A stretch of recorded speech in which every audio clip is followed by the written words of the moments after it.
намаз оқимын, бірақ бір имамның айтуы бойынша тек тілім Құран тілімен оқылмаса, оқыған намазың жаттығу болып саналады дейді. Кейде сол ойға беріліп кетеміз, сауабы берілмесе қайтемін дейді. Қазір өзі сондай молдалар көбейіп кетті ғой, қабылдайтын өзі сияқты жәннеттің үстіне тұрып алып, сенікі қабыл емес дейді да.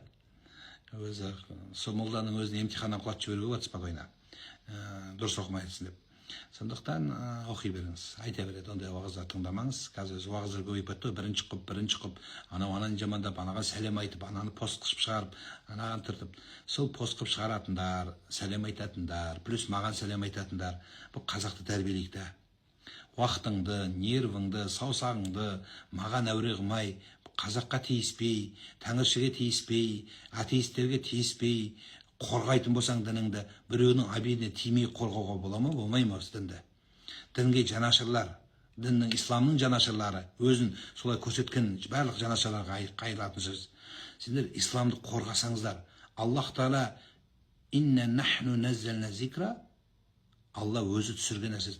Алла өз қорғамай ма? Біріншіден, жарайды, сенің қорғауың керек екен, бүкіл әлем саған тіреліп тұр екен. Бірақ біреуге тимей, абырына тимей, намысына тимей, қазақты дінге шақырсақ өзі жаман, барып кетпей ме өзі? Жарайды, жаман екен біз.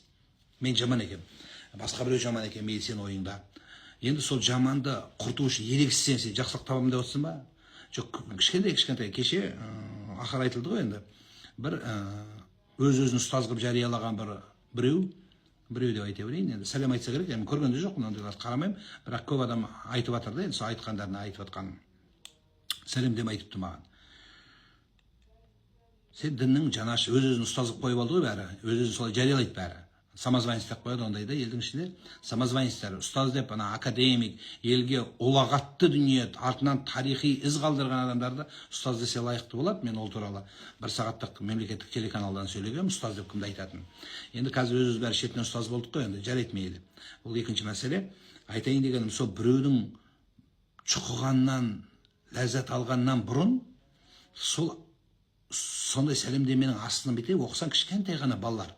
11, 12, 13, 14, 15, 20-ға дейінгі балалардың айтқан комментарийі тұр. Боғауыз, не бір жаман. Сондай жас балаларды радикал көзқарас қалыптастыруға сол ұстазбын дегендер Алланың алдында жауап бересіздер, Құдай қаласа. Заңның алдында кішкене қалды, оған да жауап бересіздер. Қазақты бөліп, ұлтымызды екіге бөліп, халықты бөліп, елдің ішінде іріткі салып, оны қашанда айтып жүрмін. Сенің білімің, сенің жақсылығың неге ұлтқа қызмет етпейді? Неге маған жабыла бересіңдер сендер? Қазақты тәрбиелей берсейші сенде. Кім қой деп жатыр? Қолыңда телефонмен сәлем айтып, ананы жамандап, анаған тиісіп, ананы мал деп, ананы хайуан деп. Не керегі бар? Сол ма діннің соны көрсеткені? Бір Ухуд деген соғыс болған. Сол Ухуд соғысында Пайғамбарымыз Мұхаммед саллаллаху Абу Қатада деген сахаба келеді.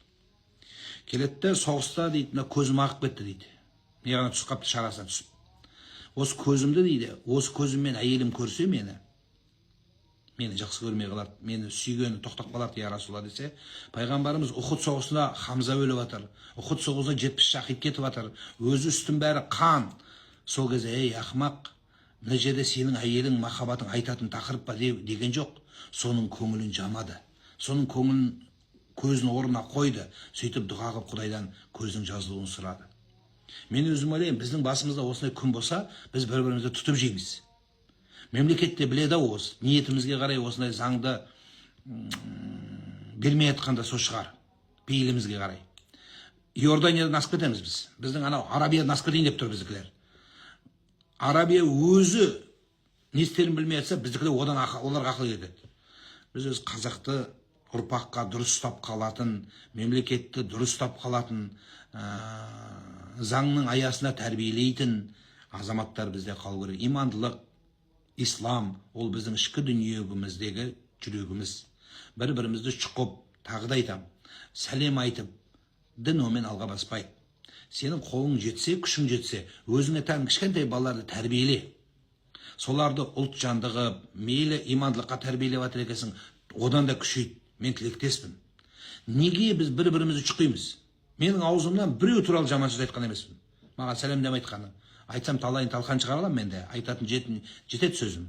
Жеткізіп бере аламын бәріне. Отырайық сол бір-біріміз шұқып, сенің мына жерің мынадай, мен қашан дамимыз біз? Мемлекетіміз қашан дамиды? Баяғыда екі қожа, екі молда бүйтіп ерегіскен ғой, енді ол кезде TikTok жоқ, Instagram жоқ, Threads жоқ, бір-біріне сәлем айтпайды, бетпе-бет жұлысатылар. Сол кезде екі молда ол кезде есекпен жүреді, есегін байлап тұрып, есекке байлап қойып, содан спорласып жатса, ешегі босылып қашып барады дейді. Сөйтсе ешек кетті десе, ешек сөйлепті дейді ғой. Екі молда қожа ерегісіп, қазір ешекті адал деп айтып жібереді деп. Сол сияқты не керегі бар осының? Енді айтқандар айта берсін. Біз олармен алыспаймыз.